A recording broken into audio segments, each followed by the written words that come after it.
everybody and welcome back to the Blossom Crochet channel. In this quick tip tutorial I will be showing you how to get rid of these joins when working in the round. So it's for whenever you've completely finished whatever you're doing, whether it's a circle or a small granny square or a huge granny square.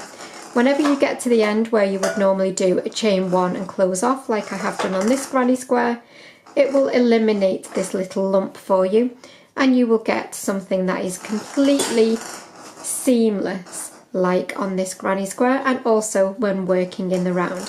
As you can see, the join is there, but it's almost impossible to tell because you've just got a bunch of lovely V's that all look identical. So I will show you now very quickly how to achieve that. If you don't follow me and subscribe to me already, then please do so now, and make sure that you hit that little bell icon so that you keep up to date with all of my weekly tutorials. I apologise in advance for that sound, and the cat's decided now's a good time to play. So as you can see, when we've finished off this one, we have the little chain one and then the pull through.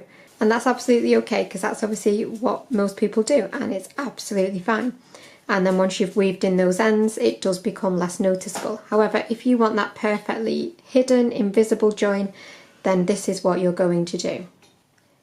I will show you on a circle and I will also show you on a granny square how you will do it. The process is exactly the same, but I just thought it might be handy to show you both the circle and the square. So we'll start with the square. So whatever stitch you've done, obviously with a granny square it's bound to be trebles, you will finish the final treble that you want to do. You'll just finish that stitch and then you'll snip off, leaving a tail, because obviously you still need to weave this in. And you won't chain or anything, you will simply pull that tail straight out of the top of that stitch, like so. And then you'll thread up your needle. And then if you've got a chain of any kind, then you want to skip that and go to the top of the next available full treble.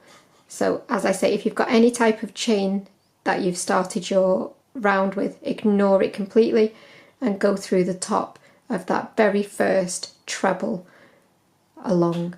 So you're going to be going through the whole of the stitch, so you'll have both loops of the top of that stitch and you'll pull that through. So you don't want to do it too tight, but you also don't want it too loose either, so just pull it through. And then where your tail is, you can see here, if I keep it loose, the top of that stitch, you've got a front loop and a back loop, and you're just going to go behind the back loop. So it's the one where your tail has come out from. You've gone underneath both loops of that next treble, and then you'll come back along and you'll go behind the back loop of that stitch and pull that to close. And you can see now you have got a perfectly hidden join. It looks like an absolutely normal stitch.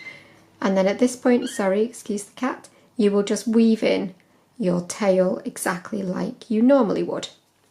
And there you have got a perfectly seamless join on that granny square.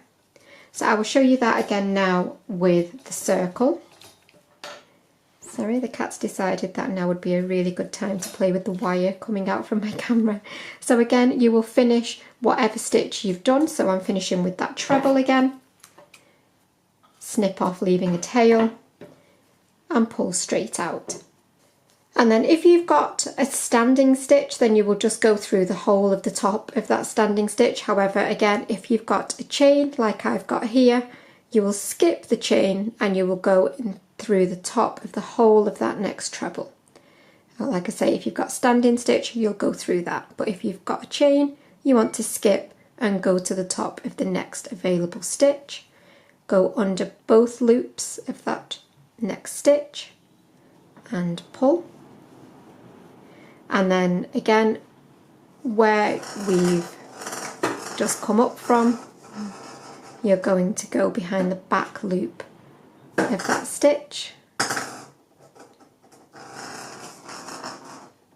And again, you'll pull that, but not too tight. And you can see there it just looks again like a perfectly normal pretend stitch. So you have got no lumps and bumps at all. And again, then you will just weave down that end to secure. And if you look there now, it is almost impossible to tell where that join is because you haven't got the little bump that you would normally get from closing off. So that is it for this little tip tutorial. I really do hope it's been helpful. I do apologise for the cat playing with a toy in the background, but I will see you for another tutorial really, really soon. But thanks as always for watching, and bye for now.